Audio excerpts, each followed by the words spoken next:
Very good morning, students. And this class is for the second MA students for comparative literature. And today we are going to discuss about the influence study in comparative literature. Last class we have discussed about the scope for comparative literature. First we analyzed scope. Now we are going to discuss about the influence study. Okay, right. What is influence? Have you ever come across the word influence? Influential person, very influence. What do you mean by influence? In Tamil we call it influence means தாக்கம்.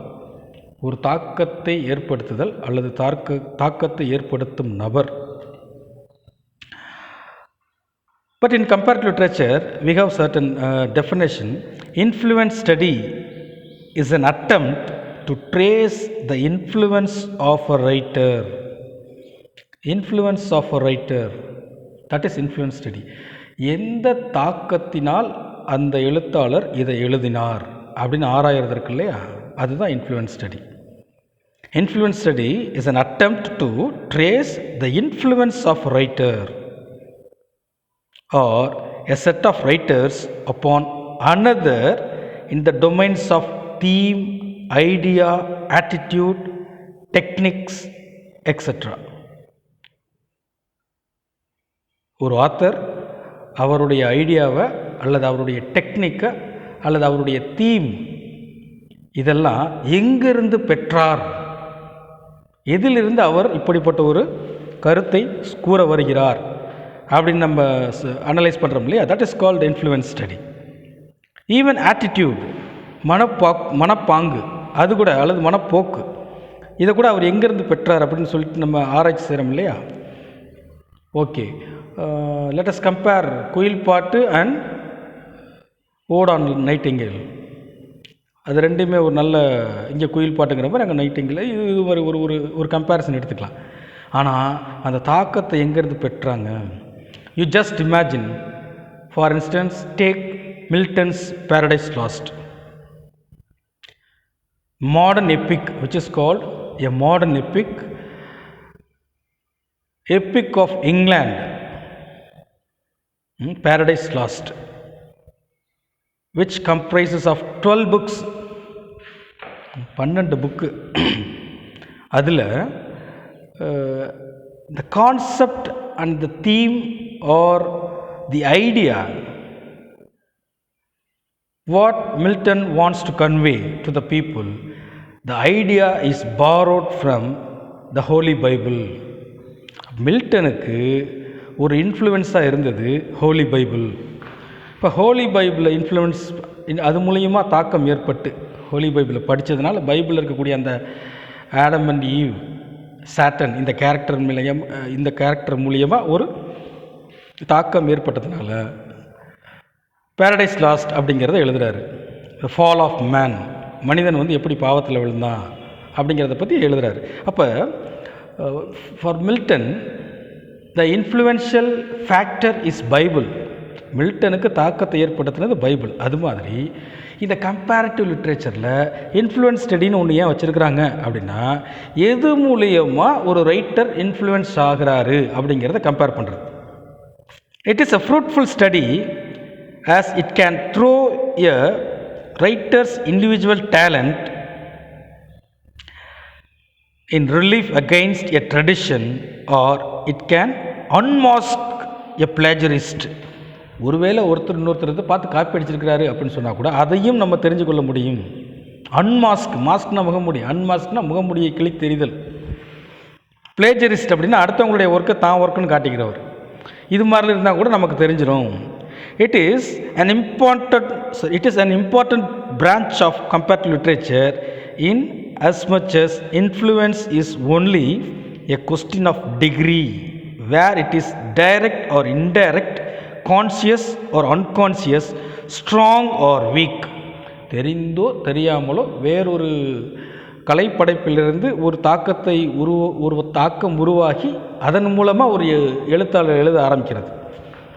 அது தெரிஞ்சோ தெரியாமலோ, அது unconscious கூட சொல்கிறாங்க, தெரியாமல் கூட அது நடக்கலாம்.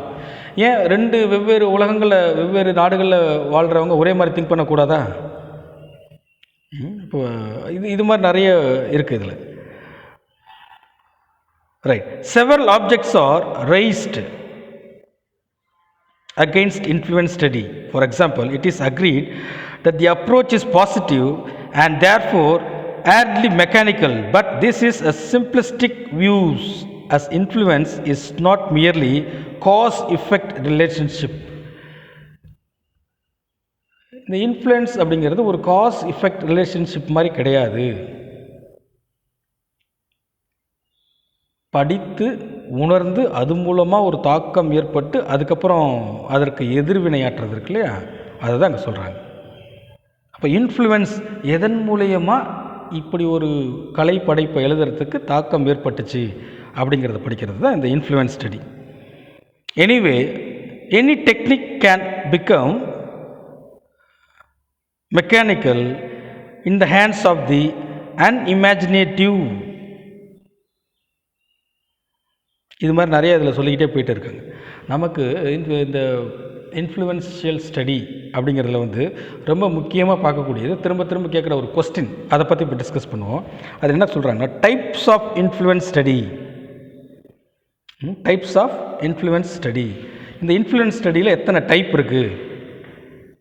According to Prawer, PRAWER, according to Prower, there can be 4 principal types of influence study. 4 major types of influence study. First one, the study of direct borrowing. நேரடியாக ஒருத்தர் எழுதின ஒரு கதையிலிருந்து இன்ஸ்பயர் ஆகி இன்னொரு கதை எழுதுறது. How much, for examples, Shakespeare has borrowed from Plutarch, Chaucer from Boccaccio. Shakespeare அவருடைய கதை மாந்தர்களை அல்லது அவருடைய கதை கதாபாத்திரங்களை அதிகமாக ப்ளூட்டார்க்கோட ஒர்க்கிலேருந்து எடுத்திருக்கிறாரு அப்படின்னு நிறைய பேர் சொல்கிறாங்க. அதேமாரி சாசர் பக்காஷியோ அப்படிங்கிற இவங்களாம் இட்டாலியன் இவங்களுடைய கதைகள்லேருந்து அவங்களுடைய கதாபாத்திரங்களை உருவாக்கியிருக்கிறாங்க அப்படிங்கிறத சொல்கிறாங்க. இப்போ ஒரு கதையை படிக்கிறோம், அந்த கதையில் இன்ஸ்பயர் ஆகி இன்னொரு கதையை படைக்கிறோம். அப்போ இதை என்ன சொல்கிறாங்கன்னா, ஃபஸ்ட்டு டைப் இது என்னது, direct borrowing, study of direct borrowing. நேரடியாகவே ஒரு கதையை படிச்சுட்டு அந்த கதை மூலியமாக அப்படி எழுதுறது. சமீபத்தில் காதலும் கடந்து போகும் அப்படின்னு ஒரு விஜய் சேதுபதி நடிச்ச ஒரு படம் இருக்குது. அந்த படம் போடும்போது பாருங்கள், ஒரு கொரியன் மூவி, அந்த கொரியன் மூவியை பார்த்துட்டு அதில் இன்ஃப்ளூயன்ஸ் ஆகி தான் இந்த படத்தை எடுக்கிறேன் அப்படின்னு அந்த டைரக்டர் முதலே போட்டுருவார். அதாவது என்ன அப்படின்னா, இது என்னுடைய சொந்த கதை இல்லை, நான் ஒரு கொரியன் மூவி பார்த்துட்டு அது மாதிரி நான் இங்கே ட்ரை பண்ணுறேன் அப்படிங்கிறத அதை முன்கூட்டியே டிக்ளேர் பண்ணிடுறது. ஒரு சிலர் டிக்ளேர் பண்ணாமல் அப்படியே காப்பி அடித்த மாதிரி சொந்த கதை மாதிரி நிறைய எடுத்துக்கிட்டு இருக்காங்க. அது வேறு. இதை என்ன ஸ்டடி ஆஃப் டைரக்ட் பாரோயிங் அப்படிங்கிற study of direct borrowing. Second, study of conflux of impulse from various literatures or writers. வேறு வேறு நாடுகளில் அல்லது வேறு வேறு மொழிகள் எழுதப்பட்ட இலக்கியங்களை படிச்சுட்டு அதை தன்னுடைய மொழியில் உருவாக்குறதுக்கு ட்ரை பண்ணுறது. Being influenced by writers from many countries, from many religion, and trying to imitate or trying to recreate the same theme or the same work in his own language. இதை என்ன சொல்கிறாங்க அப்படின்னா, எக்ஸாம்பிளுக்கு the influence of Donne and Baudelaire on T.S. Eliot. T.S. Eliot எப்படி John ton மேலேயும் John டன்னாலையும் பாதுலேயர்னாலையும் அதிகமாக influence ஆகி தன்னுடைய படைப்புகளை படைச்சிருக்கிறாரு. இதுதான் செகண்ட். இது ஃபஸ்ட்டு என்ன சொன்னோம், study of direct borrowing. Second, study of conflux or impulse forms various literature or writers. Okay. Third one, study of literature in contact. 2 நாடுகளுக்கு மூலம் ஏற்படுற தொடர்பு மூலம், 2 வேறு வேறு கலாச்சாரங்களுக்கு நடுவில் ஏற்படுற தொடர்புகள் மூலம், 2 வேறு வேறு ஈஸ்ட் வெஸ்ட், அது வெஸ்டர்ன் கல்ச்சர் ஈஸ்டர்ன் கல்ச்சர் சொல்கிறோம் இல்லையா, அது மாதிரி மேற்கு கிழக்கு இந்த நாடுகளுக்கு இடையில் ஏற்படக்கூடிய வர்த்தக தொடர்பு மூலம் ஏற்படக்கூடிய கலாச்சார பரிமாற்றம் இது மூலியமாக நடக்கிறது. இதில் என்ன சொல்கிறாங்கன்னா, French, German and Italian literature influence. In Switzerland, French, German and Italian literatures come into fruitful contact. French literature, German, Italian இதெல்லாமே ஒவ்வொரு நாட்டிலேருந்து அது தாக்கத்தை ஏற்படுத்திட்டு போயிட்டு இருக்கு. இப்போ ரோமியோ ஜூலியட் எடுத்திங்கன்னா it's a tribal story of French அப்படிங்கிறாங்க. ரோமியோ ஜூலியட்டுங்கிறது ஒரு ஃப்ரான்ஸில் இருக்கக்கூடிய ஒரு ட்ரைபல் ஸ்டோரி, அது ஒரு கிராமப்புற கதை அப்படிங்கிறாங்க. அப்போ அந்த தாக்கம் ஃப்ரெஞ்சிலேருந்து எங்கே ஏற்படுது? இட்டாலியனுக்கு ஏற்படுது. இட்டாலியன்லேருந்து நம்ம ஷேக்ஸ்பியருக்கு அது மூலியமாக ஏற்படுது. ஷேக்ஸ்பியர் அதை இங்கிலீஷில் படிக்கிறார். அப்போ ஒவ்வொரு லாங்குவேஜிலேருந்து ஒவ்வொரு லாங்குவேஜுக்கு அது அப்படியே மாறி மாறி போகுது. இப்போ என்ன சொல்கிறது, ராமாயணம் சான்ஸ்கிரிட்டில் எழுதுனாங்க, அதுக்கப்புறம் கம்பர் தமிழில் எழுதுறாரு. அதோடைய அந்த இன்ஃப்ளூயன்ஸ்னால அந்த இன்ஃப்ளூயன்ஸ்னால கம்பரை வந்து அது தமிழ் எழுதுறாரு. ஹிந்தியில் கூட எழுதியிருக்கிறாங்க துளசி ராமாயணம். ராமாயணம் வந்து ஹிந்தி நினச்சிட்டு இருக்கோம், ராமாயணம் ஹிந்தி கிடையாது, ராமாயணம் வந்து சான்ஸ்கிரிட். இப்போ இது எல்லாமே ஒரு தாக்கத்தினால் ஏற்பட்டு எழுதுறது தான் அது. இதுதான் இந்த study of literature in contact. Right. The fourth one, study of influence of ideas. அதென்ன ஐடியா? ஐடியா அப்படிங்கிறது அது ஒரு கருத்து. இந்த ஸ்டோரி மூலியமாக இந்த கருத்தை சொல்ல வரோம் அப்படின்ட்டு இருக்கு இல்லையா, அதுதான் ஐடியா. இந்த ஸ்டோரி மூலியமாக இந்த கதையை சொல்ல வரும் அப்படின்ட்டு இருக்கிறது அந்த ஐடியா. ரைட். இதில் பாருங்கள் என்ன சொல்ல வராங்க, the impact of German ideas. German idea அப்படின்னாவே நம்ம ரொம்ப முக்கியமான ஒரு சில பார்ட்டுக்குள்ளே நம்ம ட்ராவல் பண்ணுறோன்னு அர்த்தம். ஏன் அப்படின்னா, ஜெர்மனி அப்படின்னு சொன்னாவே நமக்கு 2-3 விஷயங்கள் உடனே ஞாபகத்துக்கு வரணும். ஃபிலாசபி ஃபஸ்ட்டு, நிறைய ஃபிலாசபர்ஸ் ஜெர்மன் பீப்புள் தான் ஒன்று. செகண்டு, ஜெர்மனினாவே அடுத்து ஹிட்லர் ஞாபகத்துக்கு வரும் நமக்கு. தேர்டு, ஹிட்லருக்கு முன்னாடியே சொல்லியிருக்கணும், Karl Marx. Is a German Jew, American Jew அல்லது ஜூவிஷ் அமெரிக்கனுங்கிற மாதிரி ஜூவிஷ் ஜெர்மன் இப்படி வச்சுக்கலாம். அவர் ஒரு ஜெர்மனி தான். அப்போ கம்யூனிஸ்ட் அப்படிங்கிற அந்த ஒரு மேனிஃபெஸ்டோவை கொடுக்குறாரு அவர் உலகத்துக்கு. அப்போ கம்யூனிசம் அவர்கிட்ட இருந்து உருவாக்குது. அவருக்கு முன்னாடியே அந்த திங்கிங் இருந்திருக்கலாம், ஆனால் அவர் தான் அதை சிந்தசைஸ் பண்ணி கொடுக்குறாரு, கம்யூனிசம்னா இதுதான் அப்படின்னு. அப்போ அதை படிச்சுட்டு அந்த ஐடியா மூலியமாக ஒரு சிலர் எழுத ஆரம்பிக்கிறாங்க இல்லையா. இப்போ பாருங்க, influence of Marxist thought on Jayakanthan. Jayakanthan ஒரு மார்க்சிஸ்ட். அவருடைய கதைகளில் அவர் கம்யூனிசத்தை தான் திரும்ப திரும்ப மறைமுகமாக உட்புகுத்திக்கிட்டே இருப்பார். அப்போ அவருக்கு அந்த இன்ஃப்ளூயன்ஸ் எங்கே கிடச்சிருக்கு அப்படின்னு கேட்டால் கார்ல் மார்க்ஸ் இருந்து. அப்போ இதுதான் 4 டைப்ஸ் ஆஃப் இன்ஃப்ளூயன்ஸ் ஸ்டடி. 4 முக்கியமான இந்த பாயிண்ட்டை பார்த்தோம். இது மட்டும் இல்லாமல் இதில் இன்னும் நிறைய விஷயங்கள் இருக்குது. இன்னும் சொல்ல போனீங்கன்னா, எதெல்லாம் இதை கம்பேர் பண்ணுறாங்க அப்படின்னு கேட்டால் அடாப்டேஷனுங்கிறாங்க. அடுத்தது அடாப்டேஷன் என்னது? ஏற்கனவே இருந்த ஒரு கதையை திரும்பவும் எழுதுறது மூலியமாக அதை இன்னும் செழுமைப்படுத்துறது adaptation. Adapted script, Slumdog Millionaire அப்படிங்கிற படம் வந்து நிறைய அவார்டு வாங்கினுச்சு. நம்ம ரஹ்மான் கூட அந்த படத்துக்காக தான் ஆஸ்கர் அவார்டு வாங்கினார். அது வந்து இந்த படத்துக்கு பெஸ்ட் அடாப்டட் ஸ்கிரிப்ட்னு ஒரு அவார்டு கொடுத்தாங்க. அதாவது ஒரு நாவலை சினிமாவாக எடுத்தது, ஒரு நாவலை கார்ட்டூனாக எடுக்கிறது. இப்போ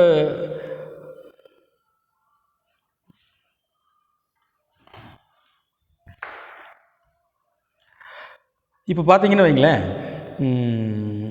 ஒரு நாவலை இப்போ எப்படி சொல்கிறது, ஜங்கிள் புக் அப்படிங்கிறது ஒரு நாவல், அதை கார்ட்டூன் எடுத்தாங்க. ஹாரி பாட்டர் அப்படிங்கிறது ஒரு நாவல், அதை படமாக எடுத்தாங்க. இப்போ இது மாதிரி எழுதினதை எடுத்து திரும்பவும் லிட்ரேச்சரை படிக்கிறது இருக்கு இல்லையா. ரைட். அதான் ஏற்கனவே சொன்னேன், ரோமியோ ஜூலியட்டுங்கிறது ஒரு ட்ரைபல் ஸ்டோரி, ஒரு ஃப்ரெஞ்ச் ட்ரைபல் ஸ்டோரி. அதை எடுத்து என்ன பண்ணுறாரு, இங்கிலீஷில் புதுமையாக படைக்கிறார். ஏற்கனவே எழுதப்பட்ட லாட்டினில் எழுதப்பட்ட அந்த ஜூலியஸ் சீசருடைய அந்த ஸ்டோரியை தான் திரும்பவும் ஜூலியஸ் சீசர்னு இவர் இங்கிலீஷில் படைக்கிறார். இப்போ இது எல்லாமே அடாப்டேஷன் தான். இது எல்லாமே என்ன சொல்கிறாங்கன்னா, adaptation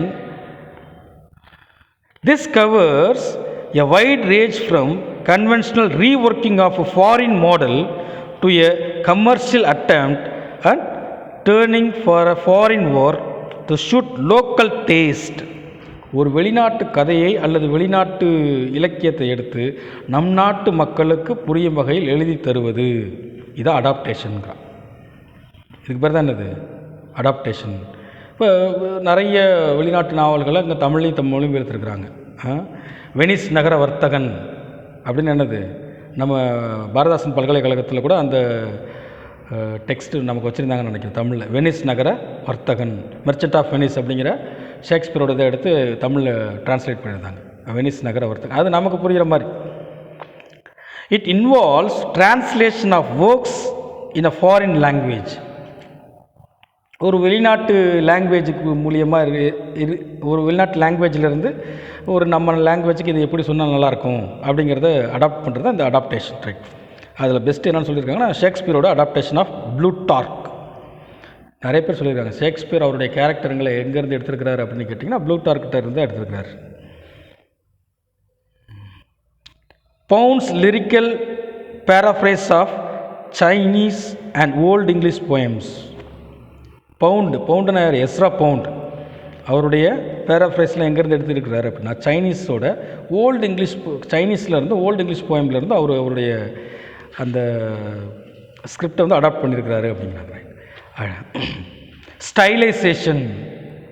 style, what is style? ஸ்டைல்னு சொல்கிறோம் இல்லையா, அது என்னது? ஸ்டைலோ அப்படிங்கிற வேர்ட்லேருந்து வந்தது தான் ஸ்டைல். ஸ்டைலோ அப்படின்னா பேனான்னு அர்த்தம். இந்த இங்கு மையல் அப்படி தொட்டு தொட்டு எழுதுவாங்க இல்லையா பழைய காலத்து இதில், பழைய காலத்தில் இந்த இங்கில், அது பேர் ஸ்டைலோ. இப்போ ஸ்டைல் அப்படிங்கிறது ஒவ்வொருத்தர் எழுதுறதும் ஒவ்வொரு மாதிரி இருக்கும். அப்போ அவர் எழுதுறது அவர் மாதிரி இருக்குன்னா அது அவரோட ஸ்டைல், இவர் எழுதுறது இப்படி இருக்குன்னா இது ஒரு ஸ்டைல். அப்போ ஸ்டைல், இப்போ ரஜினிக்குன்னு ஒரு ஸ்டைல் இருக்கு இல்லையா, அந்த ஸ்டைலை எல்லோரும் ஃபாலோ பண்ணுறாங்க அப்படின்னு சொல்கிறாங்கல்ல. அப்போ ஒரு நாவல் அந்த கதாபாத்திரத்தை மட்டும் எடுத்து ஆளலை, அந்த ஸ்டைலையும் எடுத்து ஆள்றாங்க. இது என்ன சொல்கிறாங்கன்னா stylization. It relates to the imitation of a style of a single poet movement period of artistic purpose.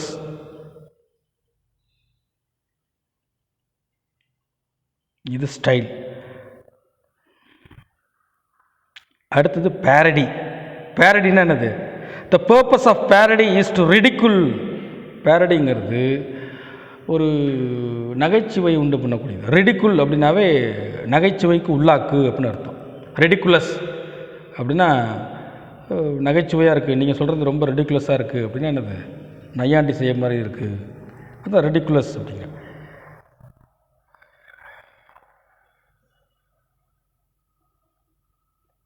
The purpose of a parody is to ridicule a literary model through imitation.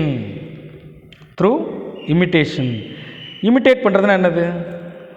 23ஆம் புலிகேசின்னு ஒருத்தர் வாழ்ந்தார், ஆனால் அவர் இப்போ இருந்திருந்தால் எப்படி இருக்குன்னு சொல்லிட்டு அதை வந்து காமெடி பண்ணிட்டாங்க இல்லையா, அது ஒரு பேரடி. அதை வந்து என்னது? காமெடி பண்ணிட்டது, அது ஒரு பேரடி. இமிட்டேஷன் அதை நகைச்சுவைக்கு உள்ளாக்குறது பேரடி. அலிகரி அப்படின்னு ஒரு லிட்ரரி டேர்ம் இருக்குது, அது மாதிரி பேரடி அப்படி அது ஒரு லிட்ரரி டேர்ம். சட்டையர் அப்படிங்கிறது ஒரு லிட்ரரி டேர்ம். அப்போ எதிர்காலத்தில் இப்படி நடக்கும் அப்படின்னு யூகிச்சு எழுதினாலும் சரி, பழைய காலத்தில் நடந்ததை திரும்பவும் எழுதி அதை கிண்டல் அடித்தாலும் சரி, அதுதான் பேரடி. பேரடிஸ் ஆஃப் எமர்சன்ஸ் பிளேஸ். எமர்சனுடைய பிளேஸ் எல்லாமே பேரடியாக தான் இருக்கும் நிறைய.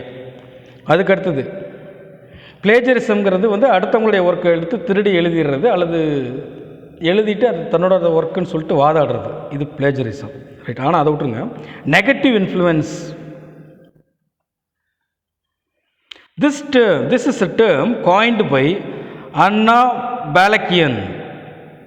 It denotes an instance where a work is written as an antidote to the bad influence of an earlier work.